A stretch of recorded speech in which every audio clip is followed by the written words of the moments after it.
বাংলাদেশে জনপ্রিয় একটা বাউল গান আছে, আমি তো ভালা না ভালা লইয়া থাইকো।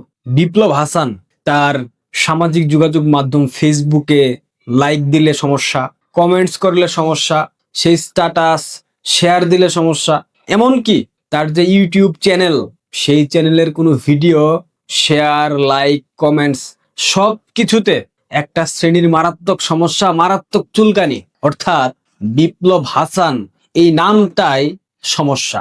এই সমস্যাগুলা কাদের কাছে জানেন? এই সমস্যাগুলা তাদের কাছে যারা নিজেরা দেউলিয়া, যাদের রাজনৈতিক অভিভাবক তারা দেউলিয়া। একটা শ্রেণী হঠাৎ করে বিপ্লব হাসানে অনেক সমস্যা, অনেক সংকট খুঁজে পাচ্ছে।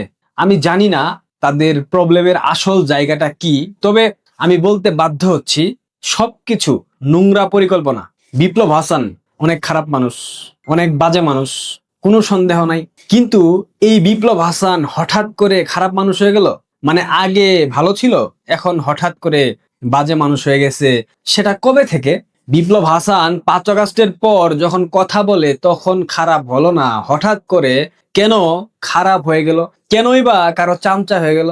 কারণটা কি?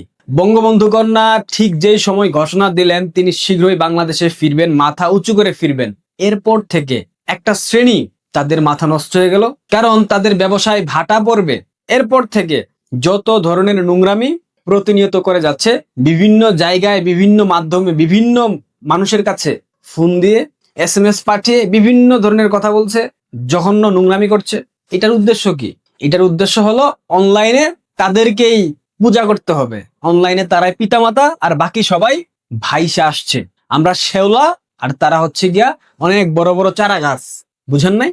আচ্ছা, আমি যদি এতই খারাপ, আমি তো হঠাৎ করে খারাপ হইনি, নিশ্চয়ই খারাপ হতে সময় লেগেছে। আমি তো 2 বছরের ব্যবধানে খারাপ হয়নি, তাই না? 5 আগস্টের পর থেকে জীবন বাজি রেখে বাংলাদেশে বৈশা কথা বললাম, তখন আমি খারাপ হলাম না। যখন একটা শ্রেণীর চোখে আমি তাদেরকে পূজা না করাতে খারাপ হয়ে গেলাম, তখন সেই শ্রেণী সামাজিক যোগাযোগ মাধ্যম থেকে শুরু করে সব জায়গায় নোংরামি করছে, বিভিন্ন জনকে ফোন দিয়ে বিভিন্ন ধরনের বাজে ভাষায় কথা বলছে। এগুলা কি আমরা বুঝি না? মানে কি মনে হয় আমাদের ব্যাকগ্রাউন্ড কি ভাইসা, মানে আমরা কি ভাইসা আসছি? রানিং ছাত্রলীগের কমিটিতে আছি, এর আগেও 3 থেকে 4 কমিটির ছাত্রলীগের রাজনীতি করেছি। এখন বলতে পারেন 111 এর তো করেন নাই। 111 তো আমার বয়স হয় নাই রাজনীতি করার মতো ভাই, ছোট ছিলাম। এরপর থেকে যতগুলা লড়াই সংগ্রাম হয়েছে, প্রত্যেকটা লড়াই সংগ্রামের সামনের সারিতে না থাকলেও দ্বিতীয় সারিতে থাকার চেষ্টা করেছি। খবর নেন, ওপেন সিক্রেট, আমাদের ফ্যামিলি ব্যাকগ্রাউন্ডে কি কেউ জামাত বিএনপি আছে? নাই। যখন দেখতে পাচ্ছে কোনো দিক থেকে তো মানে চাপ দিয়ে রাখা সম্ভব না, কোনো রিউমার নাই, কোনো ধরনের বাজে কিছু নাই, তখন নোংরামি করা শুরু হয়ে গেল। একের পর এক নোংরামি চলছে, দেখতে পাচ্ছি তো প্রতিনিয়ত নোংরামি চলছে। মুক্তিযুদ্ধের পক্ষের শক্তি হতে হলে অবশ্যই আপনাকে বাংলাদেশ আওয়ামী লীগের আদর্শকে বিশ্বাস করতে হবে, ধারণ করতে হবে। কিন্তু তার মানে এই না যারা মুক্তিযুদ্ধপন্থী তারা সবাই আওয়ামী লীগের জন্য একদম নিবেদিত প্রাণ, না। অনেকে আছে মুক্তিযুদ্ধ ভালোবাসে, বঙ্গবন্ধুকে ভালোবাসে, বাট আওয়ামী লীগকে ধারণ করে না, ভালোবাসে না, পছন্দ করে না। মানে কি বলতে চান আপনারা? কি বুঝাতে চান? নোংরামি কম করে করেন। নোংরামি করি না, সেধে সেধে কাউকে আঙুল দিতে যায় না। নোংরামিটা বন্ধ করেন, নিজের কাজ ঠিকঠাক করেন, সেটাই না হয় ভালো।